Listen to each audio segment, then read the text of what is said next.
Ulysse chez les Phéaciens. Chant 6, vers 110 à 257. Ballotté par les flots pendant 3 jours, Ulysse atteint la Phéacie et s'endort sur la rive d'un fleuve. Guidée par Athéna, qui lui est apparue en rêve, la jeune Nausicaa, fille du roi Alkinos, se rend avec ses servantes au bord du fleuve où s'est endormi Ulysse. Quand il fallut plier les beaux vêtements, atteler les mulets et retourner vers la demeure, Athéna, la déesse aux yeux pères, eut l'idée suivante. Elle voulut qu'Ulysse se réveille et aperçoive la jeune fille aux beaux yeux pour qu'elle le conduise à la ville des Phéaciens. Alors, la fille du roi jeta une balle à l'une de ses servantes. Mais la balle s'égara et tomba dans le fleuve profond. Toutes poussèrent de grands cris, et le divin Ulysse s'éveilla. Une fois assis, il s'interrogea au fond de lui. « Malheureux que je suis! À qui appartient cette terre où je suis arrivé? À des gens injurieux, sauvages, injustes, ou bien hospitaliers et respectueux des dieux? J'ai entendu des cris de jeunes filles. Est-ce la voix des nymphes qui habitent le sommet des montagnes, les sources des fleuves et les vertes prairies? Ou bien vais-je entendre la voix des hommes? Allons, tâchons de voir. » Le divin Ulysse sortit alors du milieu des broussailles et arracha de sa main vigoureuse du feuillage afin de voiler sa nudité sous les feuilles. Il se hâta comme un lion des montagnes qui, confiant dans ses forces, marche à travers les pluies et les vents. Ainsi, Ulysse parut au milieu des jeunes filles aux beaux cheveux, tout nu qu'il était, ne pouvant faire autrement. À la vue de cet homme horrible et souillé par l'eau de mer, elles s'enfuirent de tous côtés sur les hauteurs du rivage. Seule, la fille d'Alkinos resta, car Athéna avait mis l'audace dans son cœur et chassé la crainte. Elle resta donc seule en face d'Ulysse. Il réfléchissait. Il ne savait s'il supplierait la jeune fille aux beaux yeux, en saisissant ses genoux, ou s'il lui demanderait de loin, avec des paroles flatteuses, de lui donner des vêtements et de lui montrer la ville. Réflexion faite, il valait mieux rester à distance, par crainte de l'intimider s'il saisissait ses genoux. Aussitôt, il lui adressa ces habiles paroles. « Je te supplie, reine, que tu sois déesse ou mortelle. Si tu es une déesse, parmi celles qui habitent le vaste ciel, tu ressembles à Artémis, fille du grand Zeus, par la beauté, la taille et la grâce.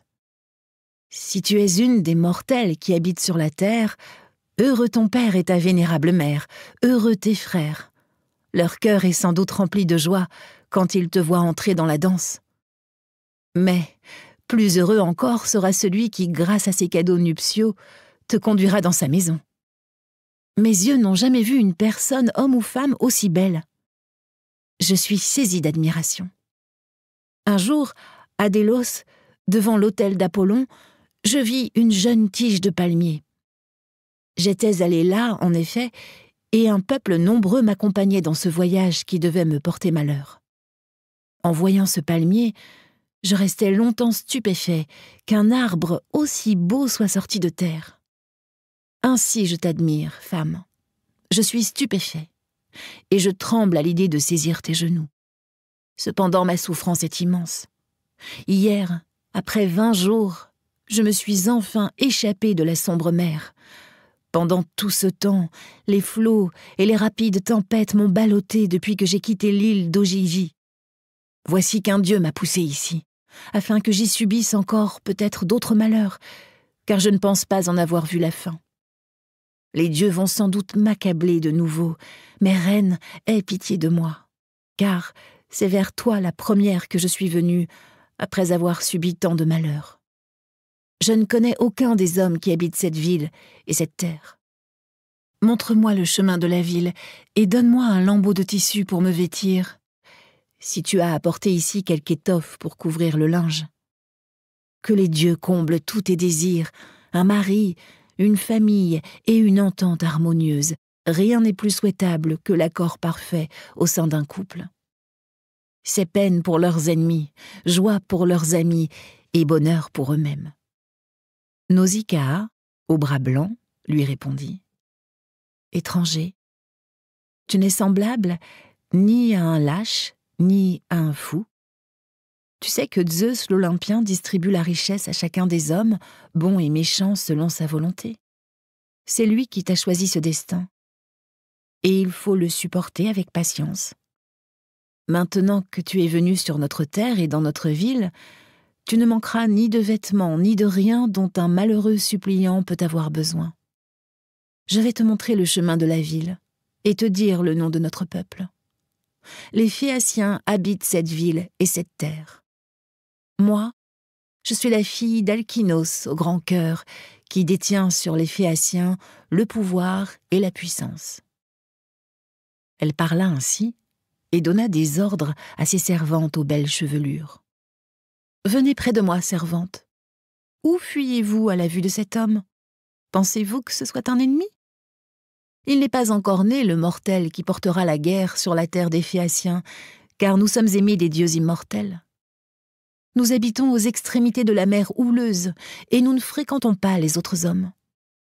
Mais si un malheureux naufragé vient ici, nous le secourons. En effet, les hôtes et les mendiants viennent de Zeus. Le cadeau, même le plus petit, est appréciable. C'est pourquoi, servante, donnez à notre hôte à manger et à boire, puis lavez-le dans le fleuve, à l'abri du vent. » Elle parla ainsi. Les servantes s'arrêtèrent et, s'encourageant l'une l'autre, elles conduisirent Ulysse à l'abri du vent, comme l'avait ordonné Nausicaa.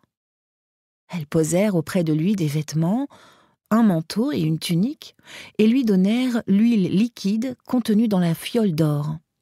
Et elles l'invitèrent à se laver dans le courant du fleuve. Alors, le divin Ulysse leur dit « Servante, éloignez-vous un peu, afin que je lave le sel marin sur mes épaules et que je me parfume d'huile, car il y a longtemps que mon corps manque de soins. Je ne me laverai pas devant vous, car je crains, par respect, de me montrer nue au milieu de jeunes filles aux beaux cheveux. » Elles s'éloignèrent et rapportèrent ces paroles à la jeune Nausicaa. Le divin Ulysse lava dans le fleuve le sel qui couvrait son dos, ses flancs et ses épaules. Puis, il ôta de sa tête l'écume de la mer. Après s'être entièrement baigné et parfumé d'huile, il se couvrit des vêtements que la jeune fille lui avait donnés. Athéna, fille de Zeus, le fit paraître plus grand et fit tomber de sa tête sa chevelure bouclée semblable aux fleurs de jacinthe. De même qu'un ouvrier habile instruit par Héphaïstos et Athéna, la déesse répandit la grâce sur sa tête et sur ses épaules. Il alla s'asseoir ensuite à l'écart, sur le rivage de la mer, resplendissant de beauté et de grâce. Nausicaa, tout en l'admirant, dit à ses servantes aux beaux cheveux « Écoutez, servantes aux bras blancs, ce que j'ai à vous dire. Ce n'est pas contre la volonté de tous les dieux qui habitent l'Olympe que cet homme divin est venu chez les Phéaciens. Il m'a semblé d'abord méprisable, mais maintenant, il est semblable aux dieux qui habitent le vaste ciel. Si seulement les dieux pouvaient me donner un tel homme pour mari, s'il habitait ici et s'il lui plaisait d'y rester. Mais vous, servantes, offrez à notre hôte à boire et à manger. » Elle parla ainsi. Les servantes l'entendirent et lui obéirent. Elles offrirent à Ulysse à boire et à manger. Le divin Ulysse buvait et mangeait avec voracité, car il y avait longtemps qu'il n'avait pris de nourriture. Mais Nausicaa, au bras blanc, poursuivit son idée. Elle posa les vêtements pliés dans le char, y monta après avoir attelé les mulets aux solides sabots, et, invitant Ulysse, elle lui dit « Lève-toi, étranger, pour aller à la ville. Je vais te conduire dans la maison de mon respectable père où, crois-moi, tu verras les nobles Phéaciens. »